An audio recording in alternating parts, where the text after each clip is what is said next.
नमस्कार, मेरा नाम ज्ञानेश्वर है और आप देख रहे हैं लाइव सिटीज। फिर से एक नए खुलासे के साथ आपके सामने हाजिर हूँ। सोर्स सिफारिश वालों का खुलासा है, कुछ लोचा भी है। नवादा के एसडीएम साहब तो निपट गए, जिन्होंने हिसुआ के विधायक अनिल सिंह की बेटी को लाने के लिए, कोटा से लाने के लिए अनुमति पत्र जारी किया था लॉकडाउन की बंदिशों को तोड़कर। मुजफ्फरपुर के डीएम साहब का मामला अभी चल ही रहा है, लेकिन इस बीच हमें कई ऐसे आदेश पत्र, अनुमति पत्र प्राप्त हुए हैं जो जिला भोजपुर से ताल्लुक़ रखता है, और ये सारे आदेश पत्र जारी किए गए हैं। मैं कह रहा हूँ थोड़ा लोचा है, लेकिन जो दिख रहा है वह अनुमंडल प्राधिकारी आरा सदर के द्वारा, जिनका नाम कोई अरुण प्रकाश बताया जा रहा है। मैंने इनसे संपर्क करने की कोशिश की, लेकिन ये ऑफिस में मिले नहीं, और इनका जो सरकारी व गैर सरकारी मोबाइल नंबर है वो या तो आउट ऑफ रीच आ रहा था या स्विच ऑफ आ रहा था। तो इन पत्रों को देखकर यह लगता है कि आरा के अनुमंडल प्राधिकारी ने भी लॉकडाउन की बंदी से तोड़ी हैं, मनमानी की हैं, स्वयं को नीतीश कुमार से भी बड़ा हाकिम समझा है। लेकिन लोचा ये है कि अब एसडीएम साहब जो आरा सदर के हैं वो कह रहे हैं कि जो पत्र हैं, जो अनुमति पत्र हैं, वे फर्जी हैं। और इस बाबत देखिए, मुझसे बात नहीं हुई है, प्रशासन में जो कहा जा रहा है कि फर्जी हैं, और इस बाबत उन्होंने थाने में सनहा दर्ज कराई है। इस बात की पुष्टि आरा के एसपी ने मुझसे बातचीत करते हुए की है, जांच शुरू हुई है। लेकिन सवाल कई खड़े होते हैं और जवाब कोई देने को तैयार नहीं है। देखिए, मेरे पास पहला पत्र है जो अनुमंडल पदाधिकारी सदर आरा भोजपुर का ज्ञापांक 804 दिनांक 13/4/2020 का है, मतलब लॉकडाउन 1 का। इसमें अमरिंदर कुमार सिंह जयप्रकाश नगर कतिरा आरा के रहने वाले हैं। इन्हें इस बात की अनुमति दी जाती है, यदि ये पत्र सही है, कि वे अपने बड़े भाई के बेटे को कोटा से जाकर आरा ला सकते हैं, और उन्हें इस बात की अनुमति निजी वाहन से जाने और आने की प्रदान की गई है, शर्तों के साथ, जिसमें सैनिटाइजेशन शामिल है। तो लॉकडाउन 1 में भी है, जैसा हम बार बार बता रहे हैं कि अनुमंडल प्राधिकारी को, या यूँ कहें कि व्यवस्था ही ऐसी नहीं थी कि आप किसी को इंटर स्टेट परमिशन जारी कर सकें बगैर किसी इमरजेंसी के।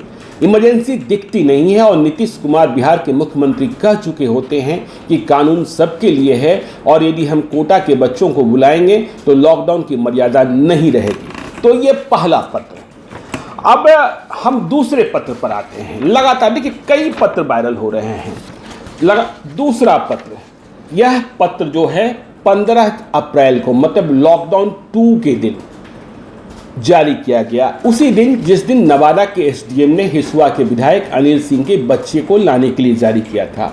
और आपको यहाँ हम याद यह करा देना चाहते हैं कि बिहार के चीफ सेक्रेटरी दीपक कुमार इस बात को लेकर खासे नाराज होते हैं 13 अप्रैल को ही, कि कोटा राजस्थान के डीएम बच्चों को बिहार भेजने के लिए अनुमति पत्र जारी कर रहे हैं, और इस बात की नाराजगी वे देश के होम सेक्रेटरी के समक्ष जाहिर करते हैं पत्र लिखकर।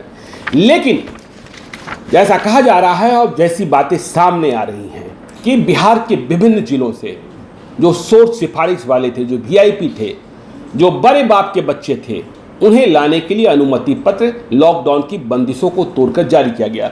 तो ये जो दूसरा पत्र है, श्रीमती रिंकी कुमारी हैं, पति हैं राजेश कुमार तिवारी, निवासी हैं अमीर चंद्र हाटा आरा के, न्यू कॉलोनी पकड़ी आरा के। इन्हें भी अपनी बच्ची को कोटा राजस्थान से ही लाने का आदेश दिया गया, अनुमति प्रदान की गई, और इन्हें भी अपने निजी वाहन से 16 अप्रैल से 20 अप्रैल के बीच ले आने की अनुमति प्रदान की गई। इस पत्र का ज्ञापांक है 923 और दिनांक है 15/4/2020। अब देखिए तीसरा पत्र, मैं कह रहा हूं लगातार लगातार आ रहे हैं, वायरल हो रहे हैं। तीसरा पत्र है राजेश कुमार सिंह, आरक्षण पर्यवेक्षक हैं रेलवे स्टेशन आरा के। इन्हें भी अनुमति दी गई कि इनका छोटा लड़का राजस्थान में फंसा है।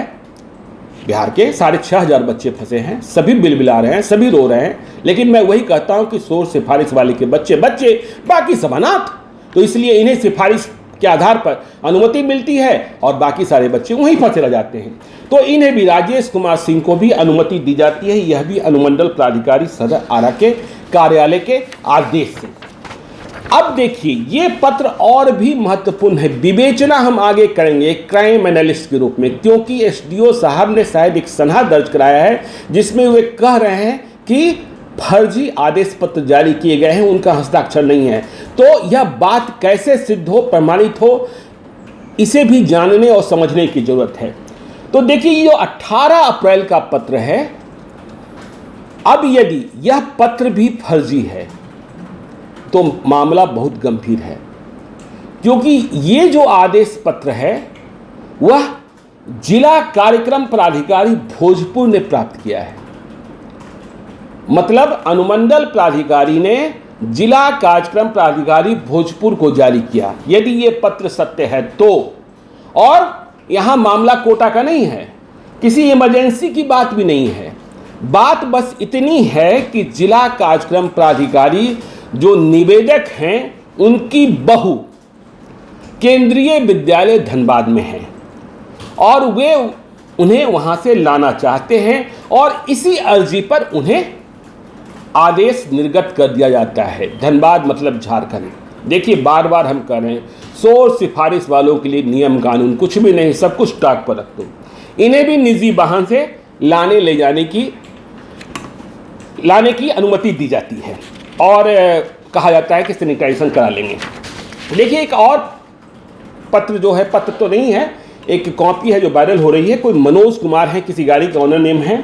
इन्हें भी आरा टू जयपुर का पास जारी किया गया था, ऐसी जानकारी दी जा रही है। और कहा जा रहा है कि चेक पोस्ट पर, नाका पर यदि आप जांच करेंगे तो इनकी गाड़ी भी 100 की स्पीड में दौड़ती हुई, भागती हुई दिखाई पड़ेगी। इनका नंबर भी इसमें जारी किया गया है। तो ये सारे मामले गंभीर इसलिए होते जा रहे हैं कि अब कहा जा रहा है कि सारे पत्र फर्जी हैं।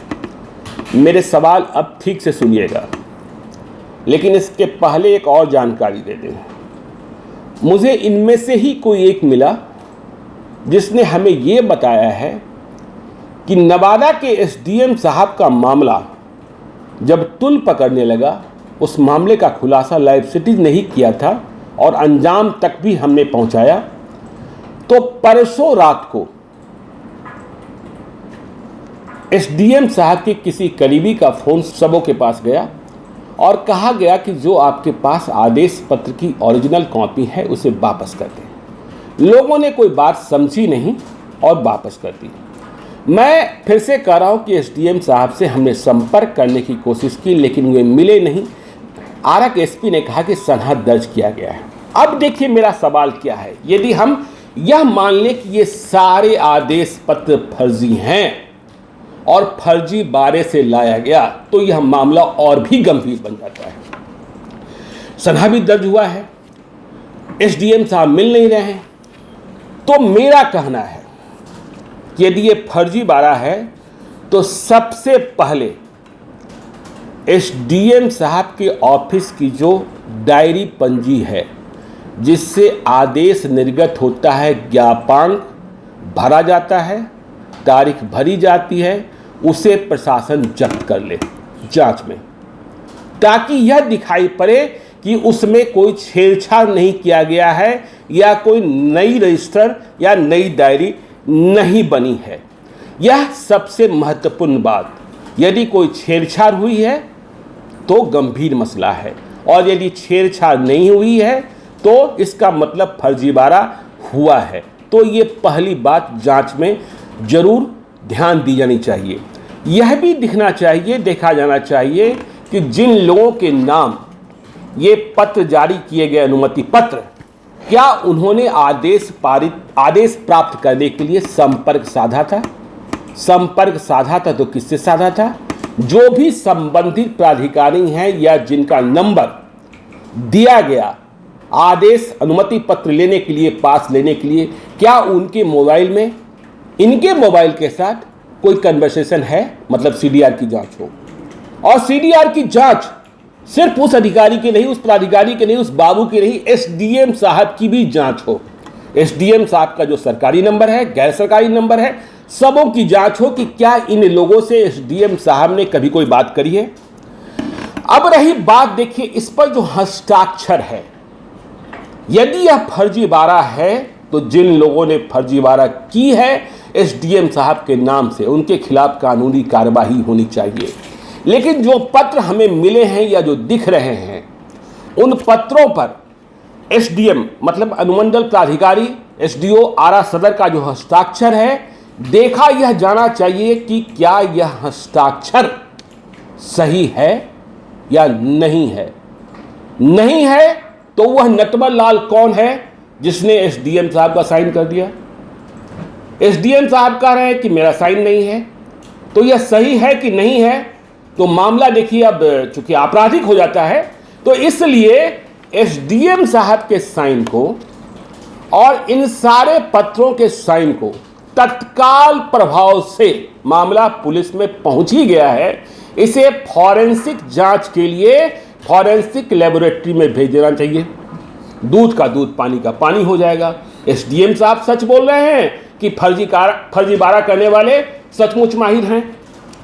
अब देखिए, सिर्फ एसडीएम साहब के ही हस्ताक्षर की जांच नहीं हो, ये जो ज्ञापांक और पत्रांक भरने वाले हैं, ज्ञापांक और पत्रांक हस्तलिखित होते हैं, हस्तलिखित दिखाई भी पड़ रहे हैं, दो तरीके के हैं, इनकी भी जांच हो जाए।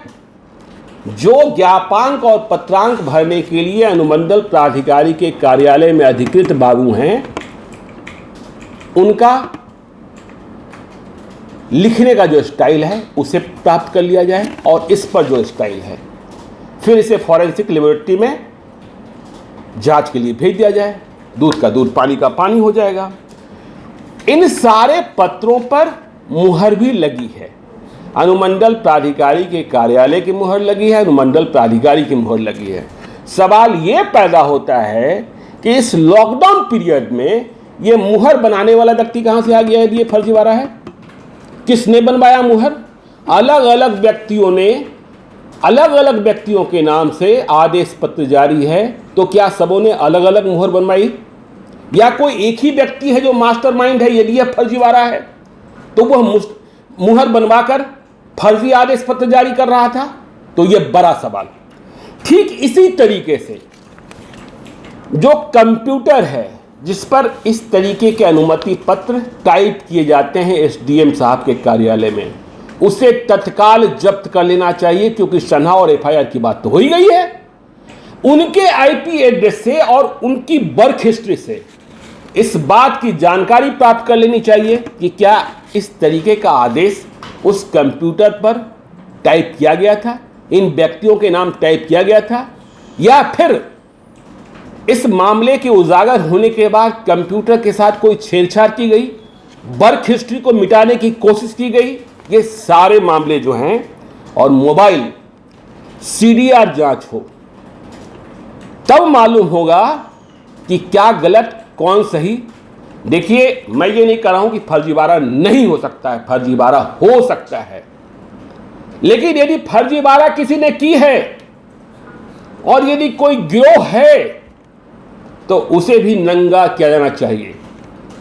और यदि फर्जीवाड़ा के नाम पर एसडीएम साहब स्वयं को बचाने की कोशिश कर रहे हैं तो उन्हें भी नंगा हो जाना चाहिए। कानून का इंसाफ तो यही कहता है। तो आरा के इस मामले को हम उजागर करते रहेंगे। आप भी देखते रहिए लाइव सिटीज को, बने रहिए, जो भी होगा आपको हम अपडेट देंगे। आपने अब तक यदि हमारे YouTube चैनल को सब्सक्राइब नहीं किया है तो जरूर कर लीजिएगा, और यदि इस वीडियो को फेसबुक के माध्यम से देख रहे हैं तो पेज को लाइक कर दीजिएगा। धन्यवाद।